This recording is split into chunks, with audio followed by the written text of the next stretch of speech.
శ్రీ అక్కిరాజు రమాపతిరావు గారు మంజుశ్రీ కూర్చిన ప్రసిద్ధ రచయితల ప్రశస్త వ్యాస సంపుటి సాహితీ వైజయంతి 16వ భాగం 26/9/20. ఇవాళ వ్యాసం శ్రీ కొమర్రాజు వెంకట లక్ష్మణరావు గారి అవధానములు. అవధానులు ముందు దాని గురించి మన దేశంలో అష్టావధానాలని శతావధానాలని కొందరు చేస్తారు. వాళ్ళని మనం అవధానులని శతావధానులని పిలుస్తాం. అలాంటి అవధానాల గురించి గ్రంథాలు సంస్కృతంలో ఎక్కడా ఉన్నట్టు లేవు. అవధానులు స్పష్టంగా చెప్పరు. ఉచ్ఛిష్ట గణపతి మొదలైన దేవత ఉపాసన వలన ఇలాంటి శక్తి వస్తుందని, ఇది అభ్యాసం వల్ల రానేరదు అని కొందరు చెబుతున్నా, అభ్యాసం వల్ల ఇతర విద్యలలాగానే వీటిని కూడా నేర్చుకోవచ్చు.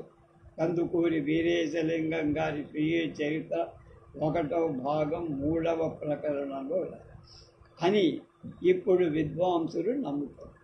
చిత్త ఏకాగ్రత చేసే శక్తి, ధారణ శక్తి ఎక్కువగా ఉన్న వాళ్ళకి అవధానం తేలిక, అన్యులకు కొంత కష్టం.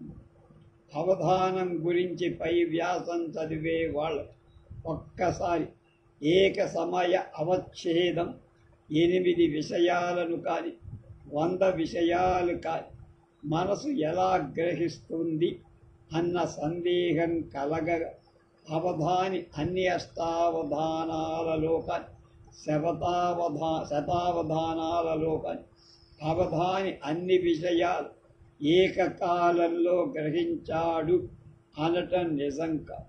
కానీ అష్టావధానాలను ఏకకాలంలో గ్రహిస్తున్నాడు అంటం కూడా నిజం కాదు. ఒక విషయం మన దృష్టి పథానికి రానున్నదని మొదట తెలిసి ఎదురు చూడటం అనేది ఆ విషయాన్ని గ్రహించటానికి మన మనసుకు 76 మానవుల కాలం కంటే ఎక్కువ పట్టదు. రిహోట్ సైకాలజీ అటెన్షన్ అని పేజీ 74లో రాశారు. కనుక కాలమానంగా 1 సెకండులో 1000వ వంతు ఆయా అవధాని యొక్క గ్రహణ శక్తిని బట్టి ఈ కాలం పెరుగుతుంది, తగ్గుతుంది.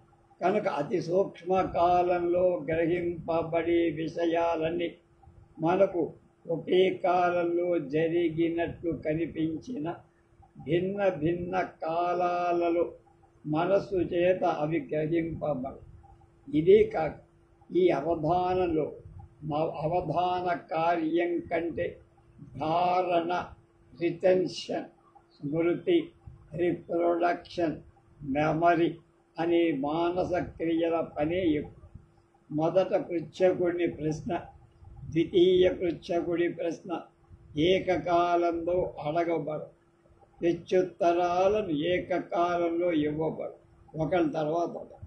కనుక క్రమంగా చెప్పబడిన ప్రశ్నలన్నీ జ్ఞాపకం ఉంచుకొని మళ్ళా ఆ వరుస వచ్చినప్పుడు కానీ నడుమ అడిగినప్పుడు కానీ ప్రతి పుచ్చకుని ప్రశ్నలకు తగిన జవాబు చెప్పట ధారణాశక్తి, స్మృతి ఎక్కువగా కావాలి.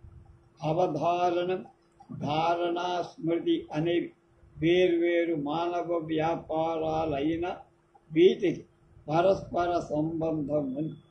లక్ష్యపూర్వకంగా అంటే అవధానపూర్వకంగా గమనించిన విషయం చక్కగా ధరింపబడుతుంది, అంటే బాగా మనస్సులో నాటుతుంది. అలా నాటింది మళ్ళా వలయునడు ఎప్పుడు కావాలంటే శీఘ్రంగా జ్ఞాపకం చేసుకోవాలి.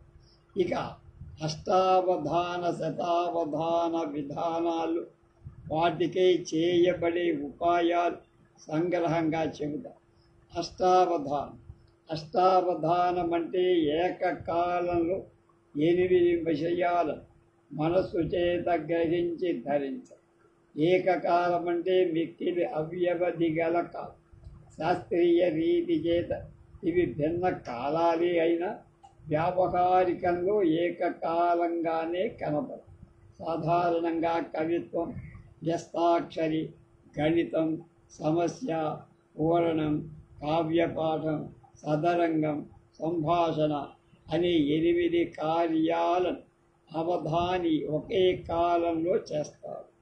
అష్టావధాన ఈ 8 ఉండాలనే నియమం కూడా లేదు. అందుకు కొన్ని మార్పు కూడా చేస్తుంటారు. వీటిలో కవిత్వం, సమస్య అనున్నది నిజంగా ఆశు కవిత్వ విషయం. ఆశు కవిత్వంలో కూడా అవధానం ఎక్కువగా ఉండాలి. అందును వీళ్ళు ఆశు కవిత్వం కింద అధికంగా వ్రాయబడి.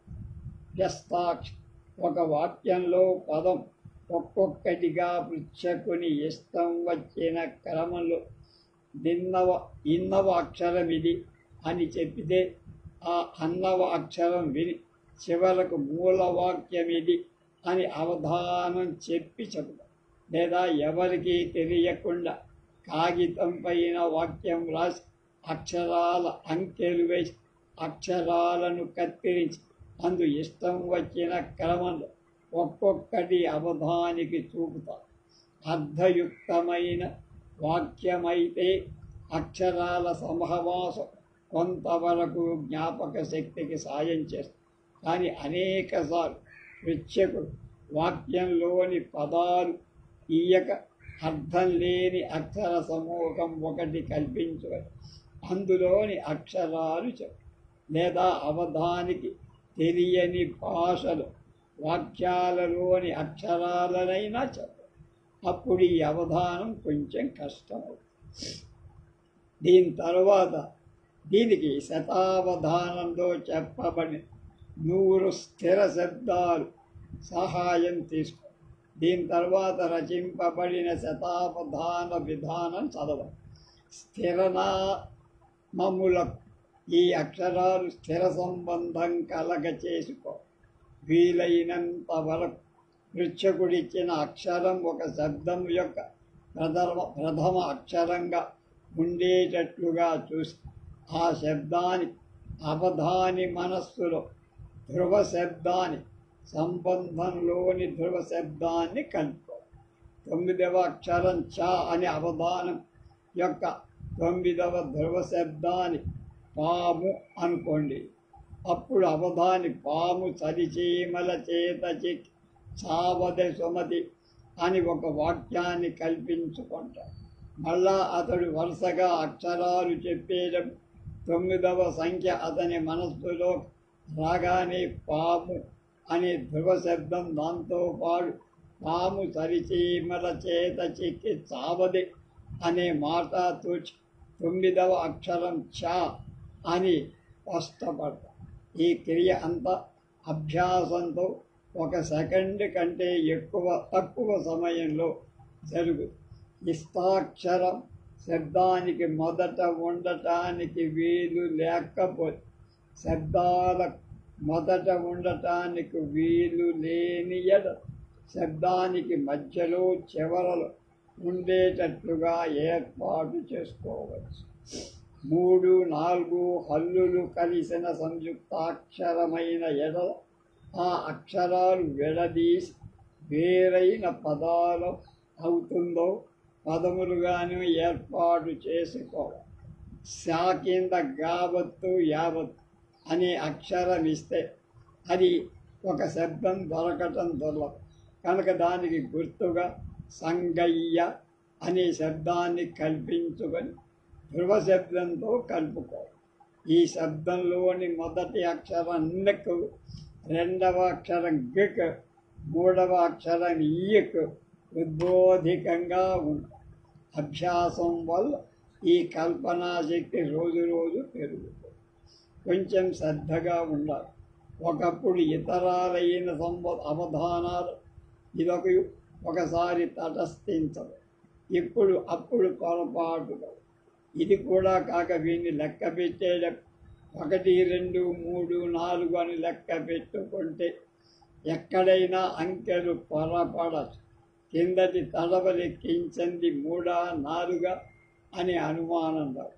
కనుక 1 కాగానే పరబ్రహ్మమని, 2 కాగానే ద్వైతమని, 3 కాగానే వేదాలని మనసులో ఈ ప్రకారం మొదటి 10 సంఖ్యలలో 20 సంఖ్యలకు ఒక నామక్రమం, తరువాత 10 సంఖ్యలకు 20 సంఖ్యలకు మరొక నామక్రమం ఏర్పాటు చేసుకుంటే సంఖ్యలు తప్పకుండా తేలిపోతాయి.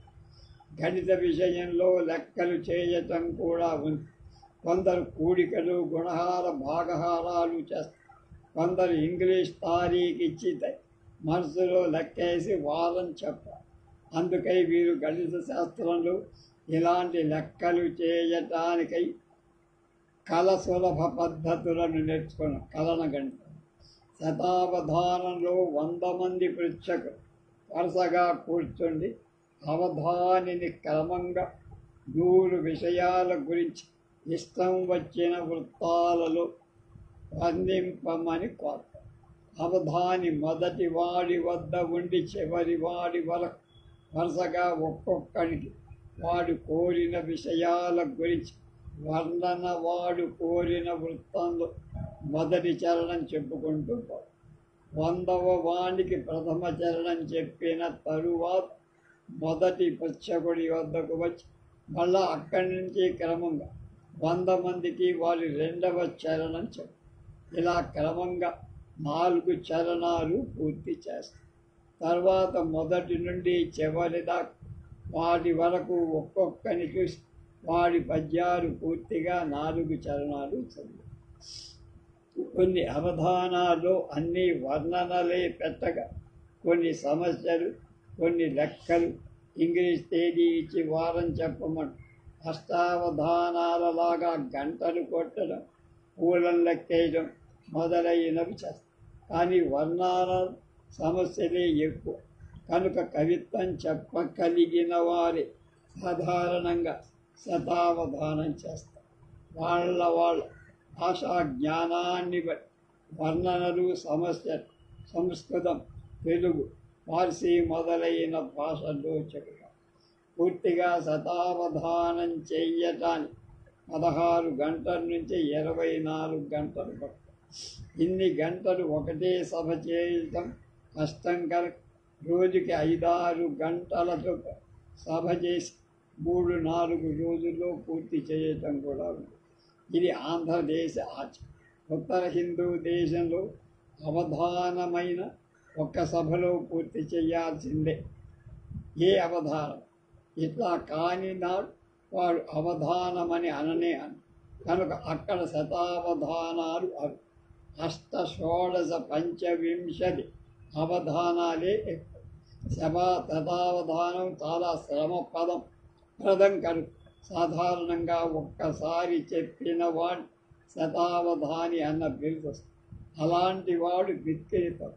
శతావధానులన్న పేరు పెట్టుకున్నవాడు సాధారణంగా 20-30 అవధానాలను మాత్రం చేస్తూ ఉంటాడు.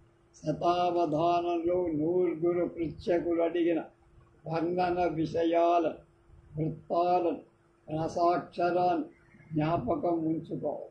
అంతేకాదు ఏ పృచ్ఛకుడి వద్దకు వచ్చినప్పుడు ఆ పృచ్ఛకుడి విషయం, వృత్తం, అది వరకు చెప్పిన చరణం యొక్క రసాక్షరం జ్ఞాపకం ఉంటే కానీ తర్వాతి చరణం చెప్పటానికి వీలు. కనుక అవధాన ధారణ జ్ఞాపక శక్తులు ఇతర జనుల ఆయా శక్తుల కంటే ఎక్కువ తీవ్రంగా ఉండాలి. కానీ ఈ మానవ శక్తులు ఎంత తీవ్రంగా ఉన్నా కేవలం వాటి సహాయంతోనే అవధానాలు చేయగలగడం అసంభవం. కనుక ఆ మానసిక శక్తులకు తోడుపడటానికై కొన్ని ఉపాయాలు పన్నారు. ఈ ఉపాయాలు జ్ఞాపక సిద్ధాంతం, లా ఆఫ్ అసోసియేషన్ అనే మానసిక సిద్ధాంతాన్ని అనుసరించి పన్నుతాం. కనుక విడివిడి శబ్దాలను జ్ఞాపకం ఉంచుకోవటం కంటే ఆ విడివిడి శబ్దాలే ఒక కథలు అని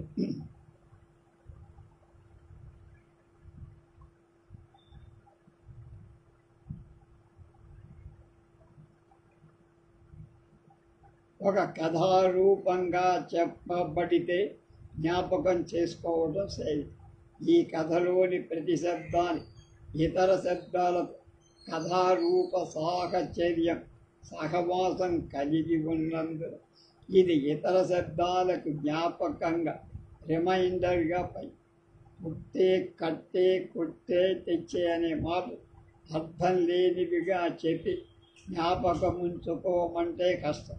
కానీ పుట్టే అంటే రాముడు పుట్టాడు, కట్టే అంటే సేతువు కట్టాడు, కొట్టే అంటే రావణ్ణి కొట్టాడు, తెచ్చే అంటే సీతను తెచ్చాడని రామాయణ కథతో సంబంధం కలిపి ఈ మాటలు చెబితే అవి జ్ఞాపకంలో ఉండటమే కాదు, వాటి క్రమం కూడా జ్ఞాపకము. అలాగే పిల్లవాడు చెప్పులు, కర్ర, చెవి, ఈక, కలనం, కప్ప, కాలు, మామిడి, చల్లడ అని 10 మాటలు మళ్ళా చెప్పమంటే క్రమంగా చెప్పటం కష్టం.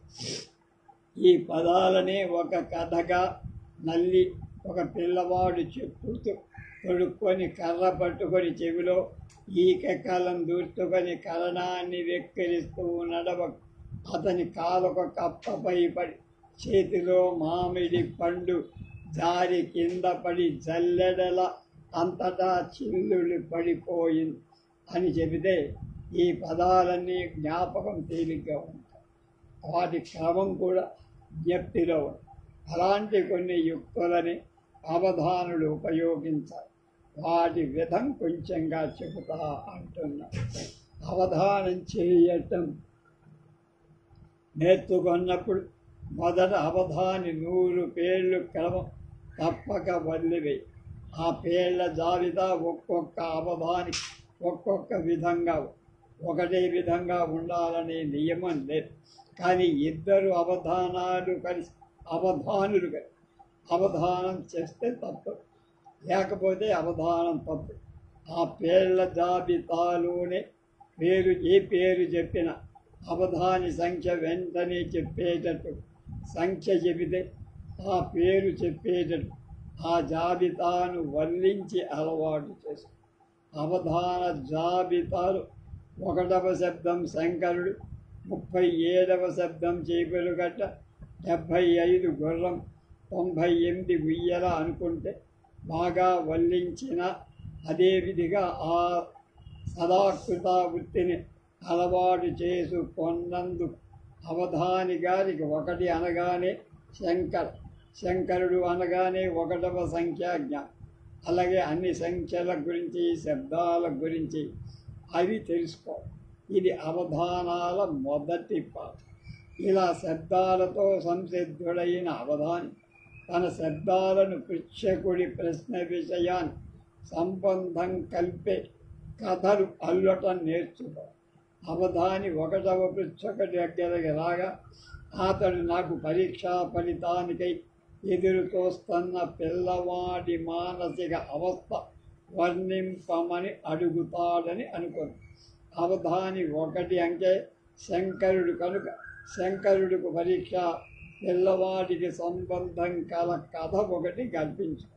పరీక్షా ఫలితానికి ఎదురు చూసే పిల్లాడు తను శంకరుడు పాస్ చేస్తే 2 కొబ్బరికాయలు కొడతానని మొక్కుకున్న అని ఒక కథ తన మనసులో అతను ఏర్పాటు చేసుకోవాలి, చిత్రించుకోవాలి, అది అందుకోవాలి. దీనికి ఎంతో కాలం అభ్యాసం అధికమైన కొద్ది సెకండ్లో అరపాలు కూడా పడు. ఇలా కథ కల్పించుకోవటం ఈ శంకర పదం ద్వారా 1వ సంఖ్యకు 1వ ప్రశ్న పృచ్ఛకుడి విషయం అవధాని మనసులో లంక కూడి మళ్ళా కావాల్సిన జ్ఞాపకంగా అన్ని పదాలకు పృచ్ఛకుని విషయం సంబంధం కుదరకపోవచ్చు అని కూడా జ్ఞానించాలి. కానీ అభ్యాసం వల్ల ఎలాంటి విపరీతాలైన రెండు విషయాలకు లంకె పెట్టడం అలవాటు అవధానికి కుదురుతుంది.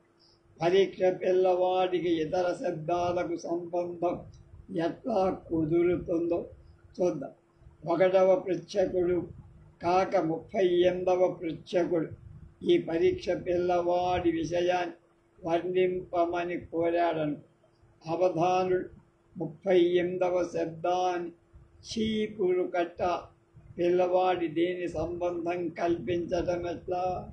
పరీక్షా ఫలితాలకై ఎదురు చూస్తున్న పిల్లవాడు తాను తప్పిపోతున్నాడు, తండ్రి తన చీపురు కట్ట తీసుకొని కొట్టుతుంది అని భయపడుతుండ అనే కథ కల్పించుకోవచ్చు. మరొక విధంగా కూడా ఇలా చీపురు కట్ట శబ్ద సాహచర్యం చేత అవధాని మనస్సులో 38వ సంఖ్య పరీక్ష పిల్లవాడి అవధానం పూర్తి అయ్యే వరకు ఎడతెగని సంబంధం.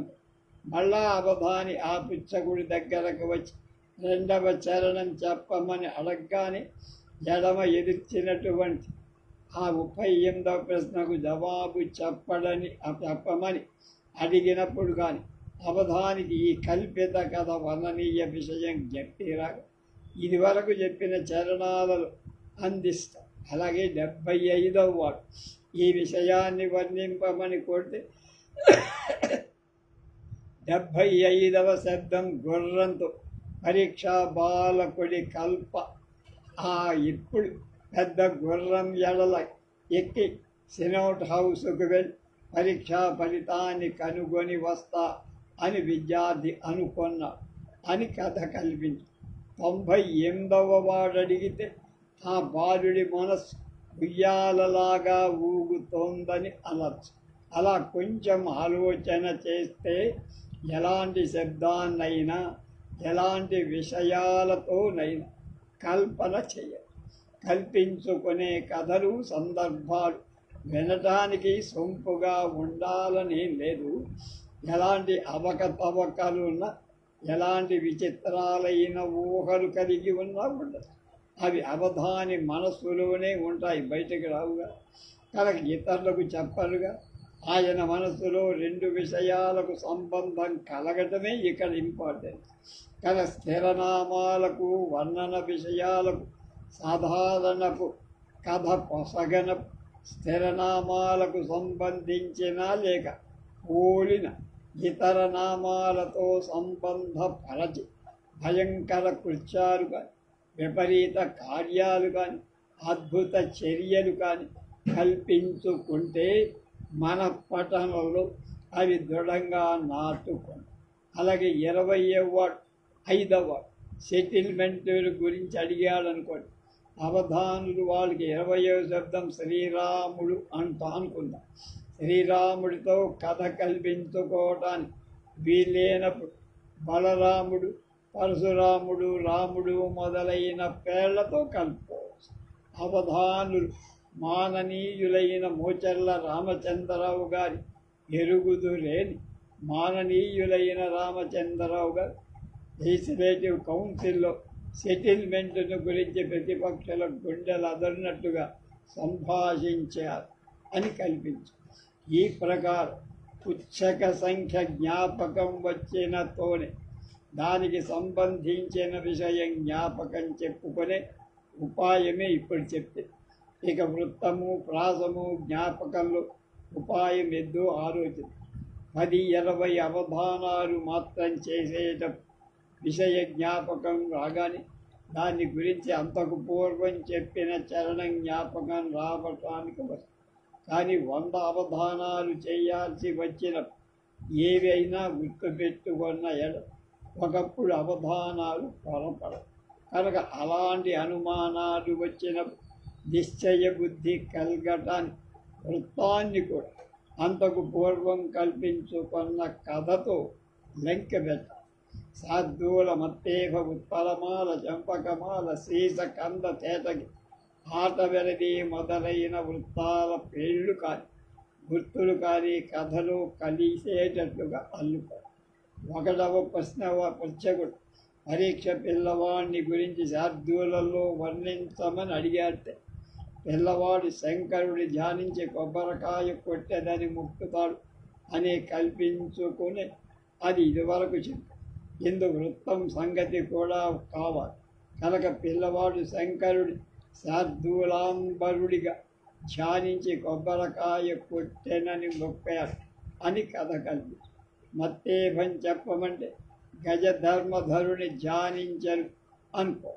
ఉత్పలమాలకు పెద్ద దండ అనని, చంపకమాలకు చిన్న దండ అని, కందానికి కందా పెండలం మొదలైన పదాలు, సీసానికి వెండి బంగారం సీసాలు మొదలైన వస్తువులు గుర్తుగా వీరు ప్రకారం కథలో కల్పాలి. కొందరికి ఇంకొక మార్గం అలంకారం ఆకారం, మక్తేభానికి అకారం శార్దూలానికి, ఉకారం చంపకమా ఊకారం ఉత్పలమాలు ఇలా మిగతా గుర్తులు వాడు పెట్టుకోండి ఎవడిస్తాం వాడు. ఈ గుర్తు ప్రకారం ఒకటవ పరీక్షకుడు అడిగిన ప్రశ్నకు పరీక్ష పిల్లవాడు పరీక్ష పాస్ అయ్యి అడిగితే శంకరుడికి 100 మామిడికాయలు సమర్పిస్తాడు అని మొక్కేదని కలగదు. మామిడి శబ్దంలోని మొదటి అక్షరమైన మాలో ఆ ఉంది కనుక అది శార్దూల వృత్తానికి జ్ఞాపం. అలాగే ప్రాసాల గురించి కూడా కథ కల్పిస్తుంది. పై ప్రశ్నలకు జవాబుగా మొదటి చరణం చెప్పగా ధరాప్రాసం పడిన ఎడలపై కథలో చివర అనేటువంటి మొక్కుతూ వాడు నిద్రించను అని కలుపుతారు. అలాగే వైదిక అవధాన శబ్దం మొదట వేదాధ్యాయాన్ని గురించి వాడుకలో అడిగిన పన్నం కానీ పనస కానీ తప్పక చెప్పటానికి తదేక దృష్టి కావాలి. అదే అవధానం. తూచా తప్పకుండా పనస చెప్పిన వాడిని అవధానం. పనస చెప్పుటలో పదం క్రమం జట ఘన రథ పంచసంధి అని 5 విధాలు. ఇవన్నీ తప్పక చెప్పటానికి అద్భుత ధారణాశక్తి కావాలి. మొదట 10-12 ఏళ్ళు సంత అల్వల్లించిన తరువాత సంధ అంటారు. సంత అంటాం. సకృదా వృత్తిని మొన్న ఎడల అవన్నీ సిద్ధిస్తాయి. ఇందులో అనేక విధాలైన చిత్రాలు చేస్తారు. 10 పనసలు తీసుకొని మొదట అన్నింటి మొదటి పద, తర్వాత అన్నింటి రెండవ పద, తర్వాత 4 పదాలు ఇలా క్రమంగా చెప్పు. ఒక పనస తీసుకొని మొదటి చివరి పదాలు ఒక్కసారి, తర్వాత మొదటి నుండి రెండవ పదం, తర్వాత మొదటి నుండి 3వ పదం, అలాగే చివరి నుండి 3వ పదం ఇలా గబ్బ గబ్బ చెప్పేస్తారు. స్వరావధానం. వైదిక అవధానంలోనే స్వరావధానం అని ఒకటి ఉందట. వేద మంత్రాలకు ఉదాత్త అనుదాత్త స్వరిత ప్రచయం 4 విధాలు ఉంటాయి. అవి 4 స్వరాలకు 4 పేర్లు గుర్తుపెట్టుకొని ప్రేక్షకుడు దూరంగా కూర్చొని ఒక పనస మనసులో అనుకొని ప్రేక్షకుడికి పనస పాఠం రాకపోతే పనస గల కాగితం అవధానికి కనపడకుండా పెట్టుకొని వేళ్లపై స్వరం చూపచ్చు. వేళ్ల మీద గుటిమన వ్రేలితో స్వరాలు మాత్రం చూపుతుంది. ఆ వేళ్ల గుర్తును చూసి అవధాని ఆ పనస గుర్తించి చదువుతాడు. ఎందుకు స్వరావధానం ఒక గ్రంథం కూడా ఉందట. అందు ఉదాత్త మొదలైన పనసలై ఉదాత్తాలు అనుదాత్తాలు మొదలైన కలవి అని విడదీసి చెప్పవు. అవధాని వాటి పాఠంగా చదువుతారు. నేత్రావధ. ఇందు 2 అవధానులు. ఒకడు దూరంగా కూర్చొని మనం కాగితం మీద రాసి ఇచ్చిన మాటలు కదల్పగా కేవలం కళ్ళను కదిల్చి రెండవ అవధానికి చెబుతా.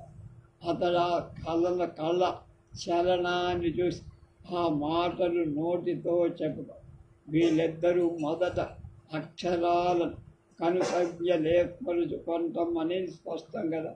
కనుక అలా ఏర్పరుచుకున్నారని అవధాని సావధానంగా నేత్ర చలనాన్ని అనుసరించి కానీ వాక్యాన్ని కలుపుతాడు.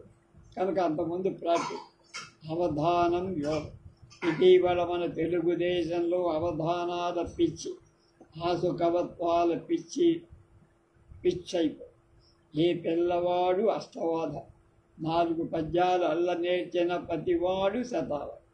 అవధాన శక్తి ఎంతవరకు అభివృద్ధి చేయవచ్చు అన్న విషయం చూపటానికి ఎవ్వడేని ఒక్కడు అలాంటి అవధానాల వెంట తగలవచ్చు. కానీ ఎక్కడ జనుల అవధానం చేసితే ప్రయోజనాలు ఎక్కువ శ్రమ చేసిన జనుల విద్యార్థులకు సామాన్య జనుల బుద్ధి భ్రంశం కలుగు. 10 విషయాలలో ఒక్క కాలంలో లక్ష్యం పెట్టడానికి ప్రయత్నించటం కంటే ఒక కాలంలో ఒక విషయంలో నిశ్చలంగా దృష్టిని కానీ మనస్సు కానీ నిలిపి అనేక నిష్ఠతో అనుసంధానం చేసే సామర్థ్యానికై పాటుపడటం మన విద్యార్థులకు ఇతర జనులకు ఉపయోగం. దీనినే యోగం అంట. కనుక శతావధానం కంటే ప్రపంచంలో ఏకావధానమే ముఖ్యంగా విద్యార్థులకు అవసరం.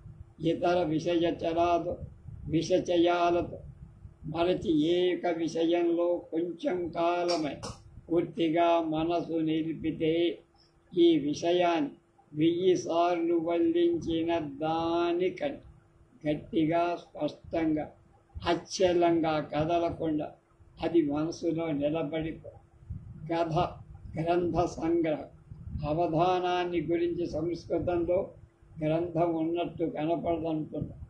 ఇటీవల నందగిరి శేషగిరిరావు గారు అవధాన దర్పణం అనే గ్రంథాన్ని ప్రకటించారు.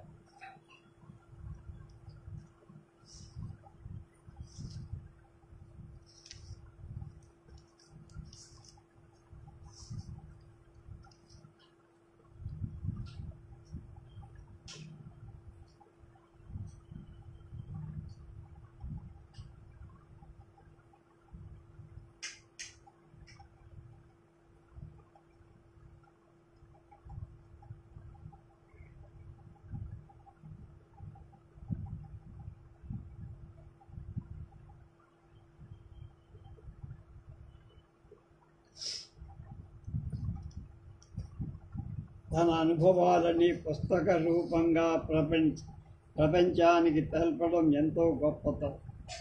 ఆంధ్ర విజ్ఞాన సర్వస్వంలోని కొమర్రాజు లక్ష్మణరావు గారి వ్యాసం ఇప్పుడు మనం చెప్పుకుందాం. రేపు ఆంధ్ర సాహిత్యంపై సంస్కృత మహాభారత ప్రభావం శ్రీ పింగళి లక్ష్మీకాంతం, ఆచార్య పింగళి లక్ష్మీకాంతం గారి వ్యాసం చూసి